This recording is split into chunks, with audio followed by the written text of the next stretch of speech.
సత్యకుమార్ యాదవ్ గారు, స్థానిక శాసనసభ్యులు బోండా ఉమా గారు, విజయవాడ పార్లమెంట్ సభ్యులు కేశినేని శివనాథ్ గారు, ఈరోజు ఈ కార్యక్రమంలో భాగస్వాములైనటువంటి ఆడబిడ్డ బెనిఫిషరీ లలిత గారు, ఇంకొక పక్కన ఇంకొక బెనిఫిషరీ శ్రీనివాసరావు గారు, ఈ కార్యక్రమాన్ని సమర్థవంతంగా నిర్వహించినటువంటి కృష్ణబాబు గారు, గౌరవ శాసనసభ్యులు శ్రీనివాస్ గారు, కలెక్టర్ లక్ష్మీషా గారు, అందరికంటే ప్రత్యేకంగా ఆటో డ్రైవర్లందరికీ పేరు పేరున మీ అందరికీ అభినందనలు, శుభాభినందనలు.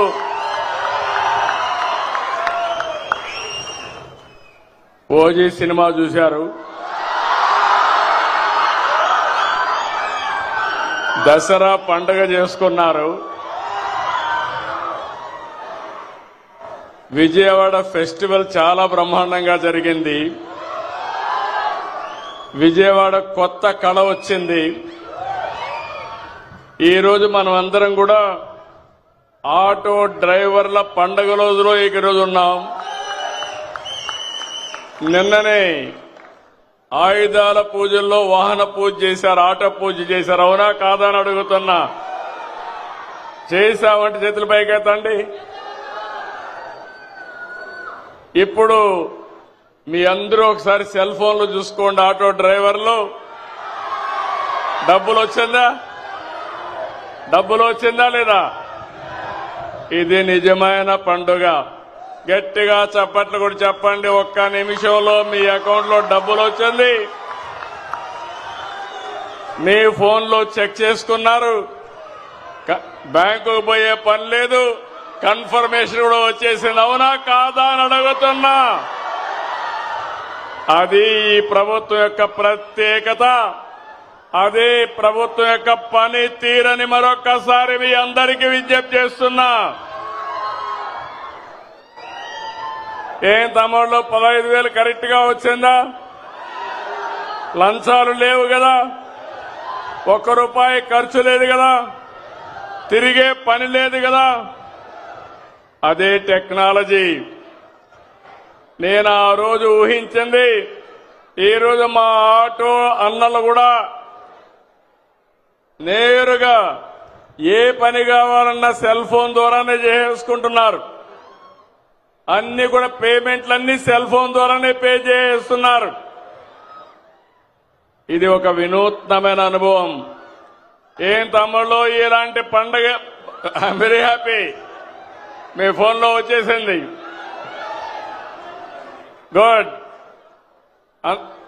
ఇప్పుడంతా కూడా ఆఫీస్ చుట్టూరు తిరిగే పని లేదు. ఆటోమేటిక్ గా చెప్పిన రోజున చెప్పినట్లు పనిచేసే ప్రభుత్వం ఈ ఎన్డీఏ ప్రభుత్వం అని మరొక్కసారి విజ్ఞప్తి చేస్తున్నాను. ఇప్పుడే మిత్రులు చెప్పారు, చాలా విషయాలు మాట్లాడారు. ఆటో డ్రైవర్లకు ఎన్నో కష్టాలున్నాయి. నేను కూడా అపోజిషన్ లో ఉన్నప్పుడు అన్ని విషయాలు చెప్పాను. రోడ్లన్నీ అధ్వానంగా తయారైనాయి, సగం డబ్బులు ఖర్చులు రిపేర్లకే పోయినాయి, మీ బాడీ అంతా హూనం అయిపోయింది. ఇంకో పక్క ఛార్జెస్ కూడా విపరీతంగా, ఆటోలో డీజిల్ కూడా పెరిగిపోయి అవస్థలు పడ్డారు. అవన్నీ దృష్టిలో పెట్టుకుని నేను, మిత్రులు పవన్ కళ్యాణ్ గారు, బీజేపీ ఒక పిలుపిచ్చాం. ఆ పిలిపి ఎన్డీఏని గెలిపించమని. ఈ రోజు మీరు చూస్తే నేను ఎన్నో ఎన్నికలు చూశాను, కానీ 2024 ఎన్నిక నా చరిత్రలో ఎప్పుడూ చూడని ఎన్నిక. 94% స్ట్రైక్ రేటు. రేపు రాబోయే రోజుల్లో మేము చేసే కార్యక్రమాల వల్ల దీనికంటే పెరగాలనా లేదా అని మిమ్మల్ని అడుగుతున్నా.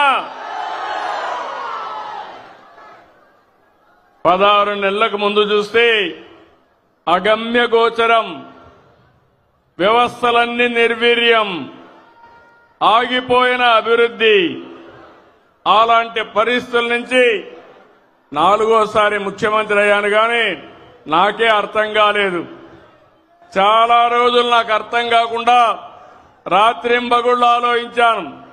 కానీ ఒకటే ఆలోచించాను, మేము చెప్పిన పని మీరు నిలబెట్టారు. ఈరోజు రాష్ట్రాన్ని కాపాడడానికి ఒక ఉద్యమ స్ఫూర్తితో వచ్చారు కాబట్టి అక్కడి నుంచి ఆలోచించి పని మొదలుపెట్టాం.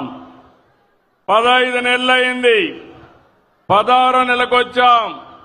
నేను అడుగుతున్నా మిమ్మల్ని అందరినీ, చరిత్రలో ఎప్పుడైనా ఇన్ని సంక్షేమ కార్యక్రమాలు చూశారా అని మిమ్మల్ని అడుగుతున్నా. ఈరోజు ఇక్కడే కాకుండా రాష్ట్రం మొత్తం అన్ని జిల్లాల్లో, అన్ని నియోజకవర్గాల్లో డ్రైవర్స్ అంతా కూడా సమావేశమయ్యారు. 175 నియోజకవర్గాల్లో మీటింగులు జరుగుతున్నాయి. అక్కడ ఎంపీలు, ఎమ్మెల్యేలు ఉన్నారు. వారందరికీ కూడా నేను మనస్ఫూర్తిగా ధన్యవాదాలు తెలియజేస్తున్నా. ఇక్కడుండే ఆటో డ్రైవర్సే కాకుండా 175 నియోజకవర్గాల్లో ఉండే డ్రైవర్స్ అందరికీ మరొకసారి శుభాకాంక్షలు తెలియజేస్తున్నా. ఈరోజు మీరు చూస్తే